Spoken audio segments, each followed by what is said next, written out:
I'm Lawrence Coutinho, coming from Mumbai.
Yeah, I'm fortunate enough to be born in a Catholic family.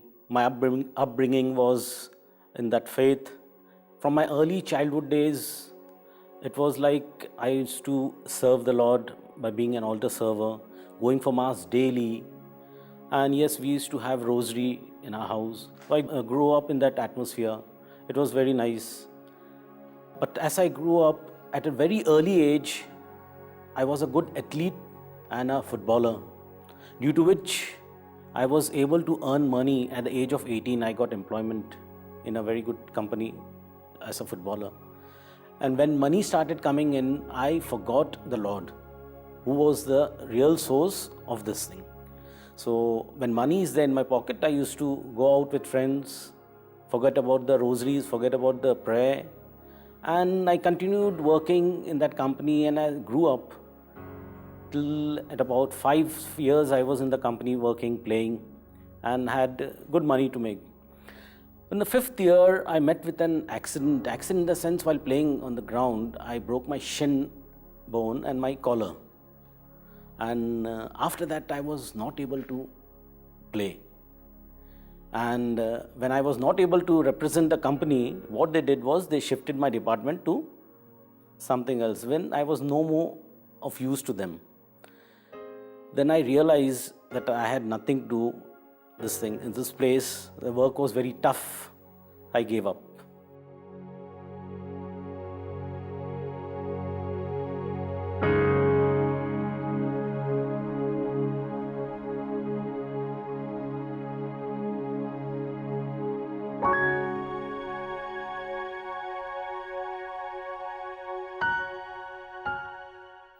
Now, 5 years I had enough money. I forgot the Lord. I went away from Him. And with money, no more money in my pocket, no job, what to do now? Then my sister told me, why don't you go to Mahim Church and pray to Our Lady? I said, okay, let me try that source again. So I started going with my sister and some friends around to Mahim Church. I continued praying over there. Every Wednesday I used to go. And after about, say, I think so 10 weeks or 12 weeks, I got a job. Then I thought to myself, when I'm closer to the Lord, I'm being blessed. I got this job, so I just convinced myself that from the very first day that you go for your job, you must attend the Mass. So I started attending Mass. From that time, I have been regularly going for my morning Masses, and first attending the Mass and then going for my job. Within 2 years, I got a very good life partner. I married her. Okay, then now again what has happened now, my position increased in the company, income was good. So little bit drifting away, working, giving more time to the work rather than the Lord's work. So the drift was there a little bit after that, because a position was good, so it happened like that. So somewhere around 89, 90, my wife is a very religious person. She likes to go for these retreats and all that. Probably lack of accompaniment from me, she was not able to do. So she used to tell us, we'll go to this Pota or we'll go to any other retreat center, go for a retreat. But I said, okay, I don't have time. I'm so busy. Go in the morning, come back in the evening. There's no time for that. No time for daily prayer also at home. It came to that situation.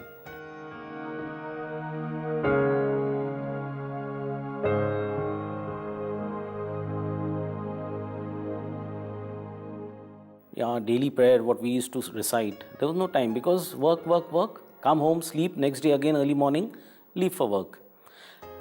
The nature of my work was that, it was very peculiar thing. At that time, the technology was not so advanced.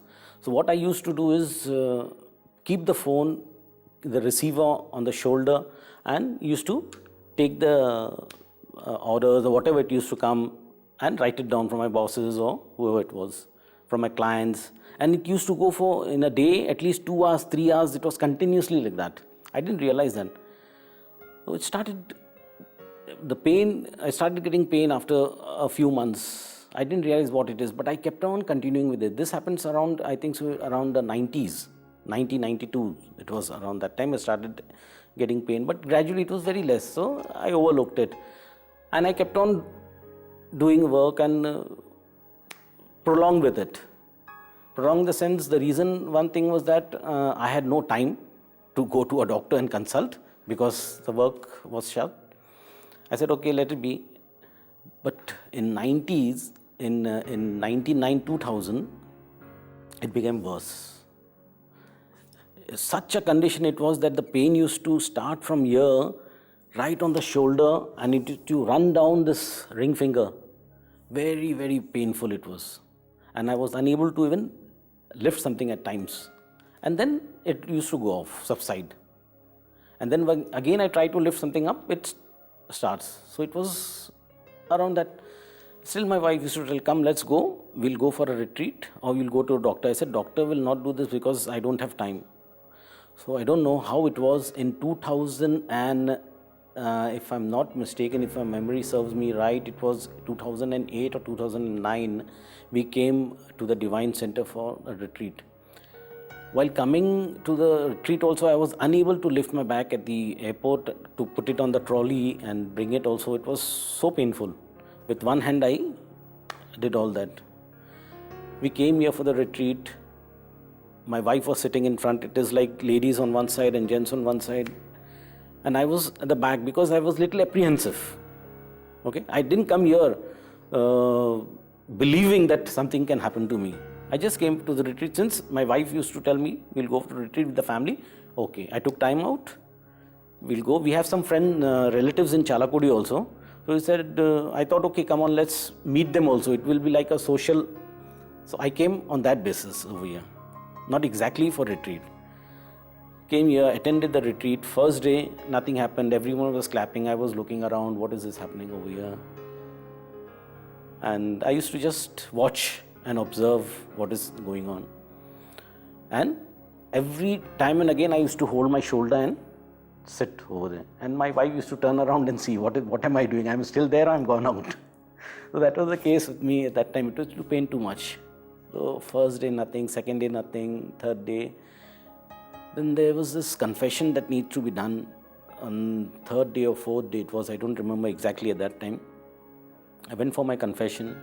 I did my confession. The pain was there. I said, okay, I did my confession, that's it. Everyone is doing, I also did my confession, I went. During this healing prayer which was going on, though I was not praising the Lord, healing prayer was going on and a lot of people were getting healed. Then Father happened to say, someone is getting healed of his neck pain and the back pain.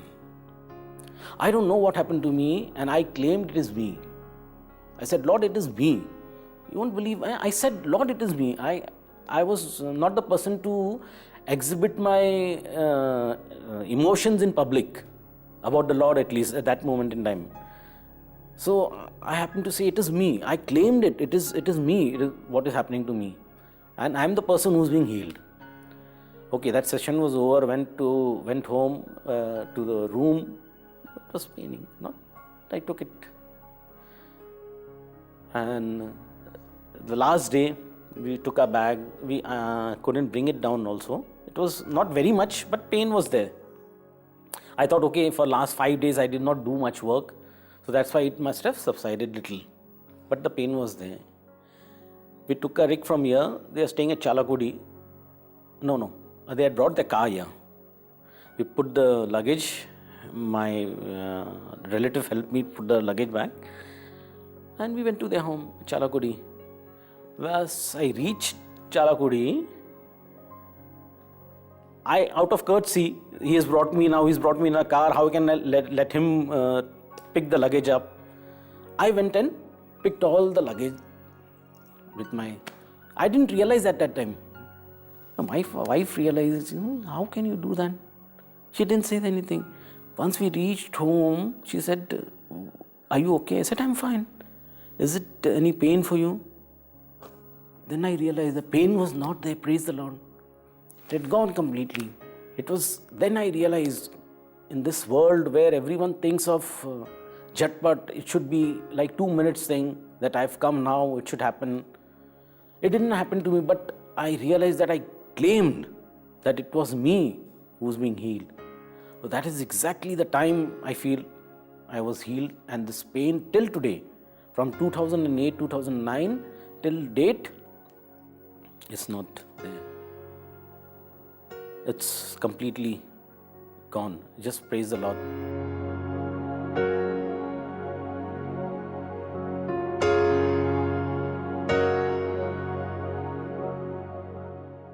This thing has taught me that I should be humble.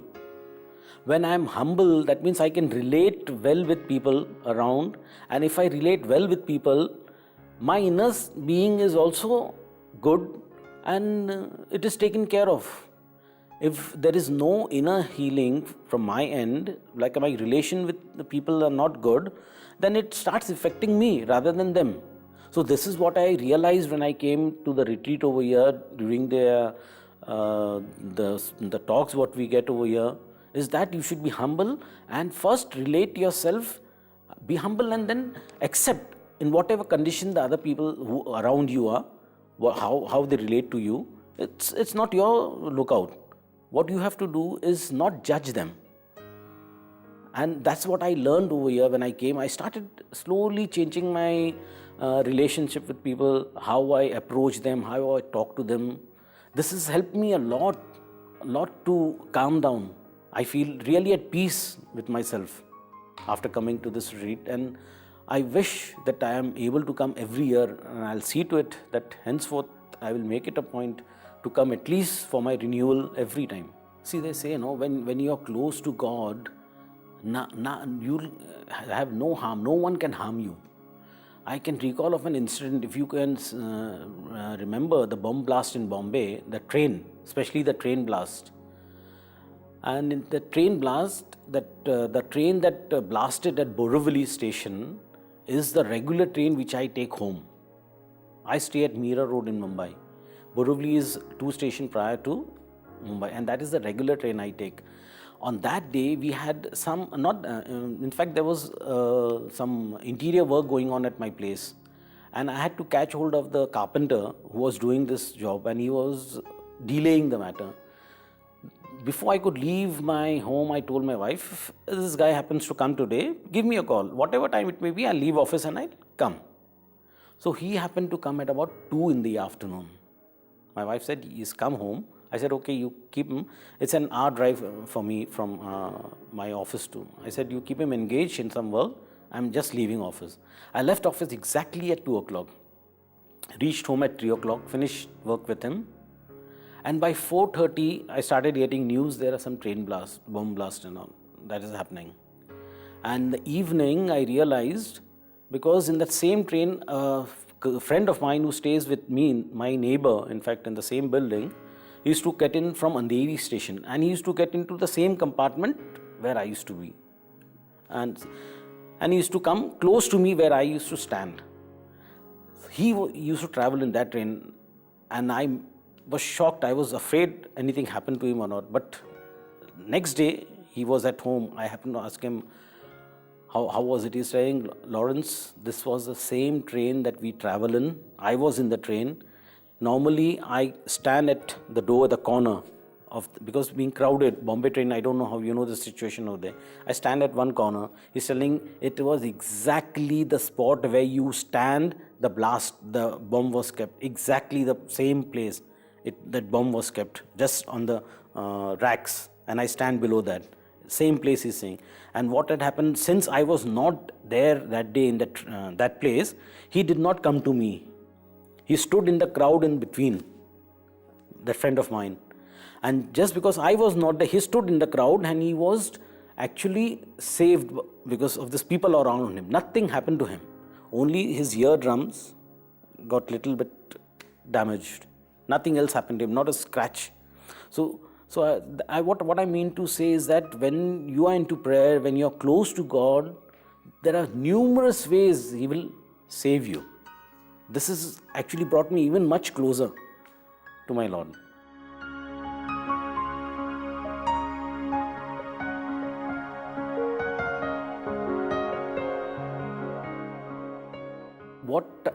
What is my opinion is that every day there is something for you to learn from the something that is surrounding you, because that is the message. He will not come and speak to you in your ears. There might be something that has happened and then you have to learn from it. Okay, it will take some time, but I started realizing all this. I started observing my surroundings, what is happening around, what people are talking and how this is happening. And I relate this to the Almighty, that there is something in it. And how my relationship with Him is growing is that I always go for my daily mass, irrespective of whatever it may be. If I'm unable to do it in the morning, I do it in the evening, but I see to it that I go there, pray, and this is how I'm trying to grow closer to Him. And I know He's working in me and He has got wonderful plans for me. Jesus to me is my brother. Jesus to me is everything. He is my savior, He is my protector, He is my guide. Whenever I'm in trouble, I just look at Him. Not necessary that I should be having big words to talk to Him. I just look at Him and there will be tears in my eyes. Whatever I need to relate, it's related to Him that way. And I feel confident after that. I even if anything happening at home, I tell my wife, we don't have to fear. You have and we have Jesus with us. Just give it to Him. He's ready to take your yoke. So why are you burdened? Why are you crying? Why do you think? Leave it to Him. He will not let us orphan. He will not let us suffer. This is my confidence in my Lord. Now, this is my second retreat which I've attended now at Divine Retreat Center.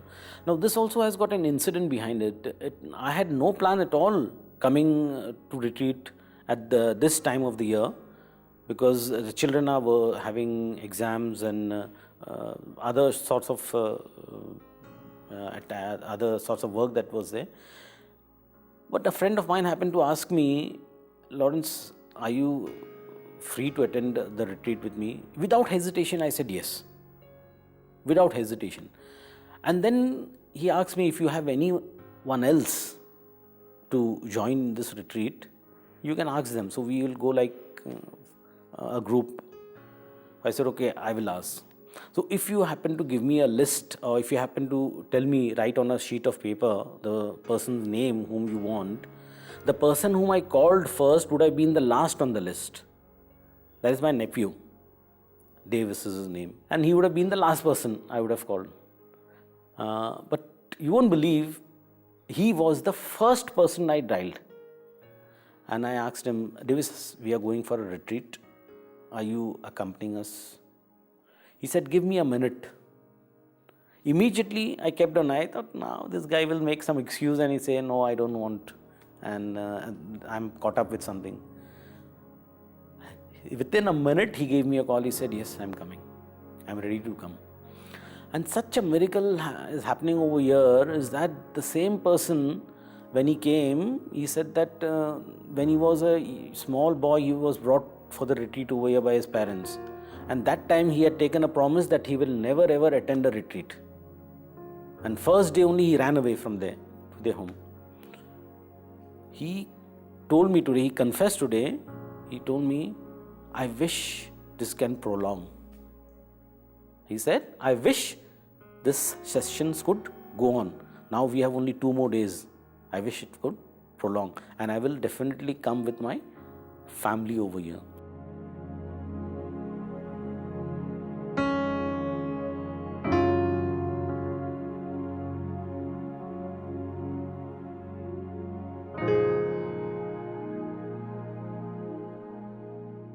What I also got is that the last session what we had and the talks that were being given about your confession and how to sit and talk to the Holy Spirit. When I went through this talk and I sat in front of the Blessed Sacrament, you won't believe, all this time I was thinking I'm very holy, I have no sin at all.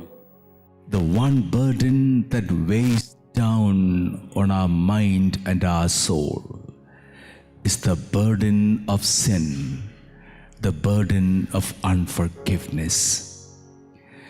And that's what the Lord promises to take away from us today. For some reason, we have been preferring to keep that burden on our soul, the burden of sin and the burden of unforgiveness. And that's why the psalmist is telling us, when I did not confess my sin has been weighing down on me and making me tired and destroying my life. But the moment I confessed my sin, the Lord took it away, and I am a free person. Hallelujah. 28 years ago, if I'm not exaggerating, those sins which I had done 28 years ago, I recollected those things and I confessed today. I'm feeling so light, so happy. I have no words to actually express my feeling what I have today. Just want to praise the Lord for all these things.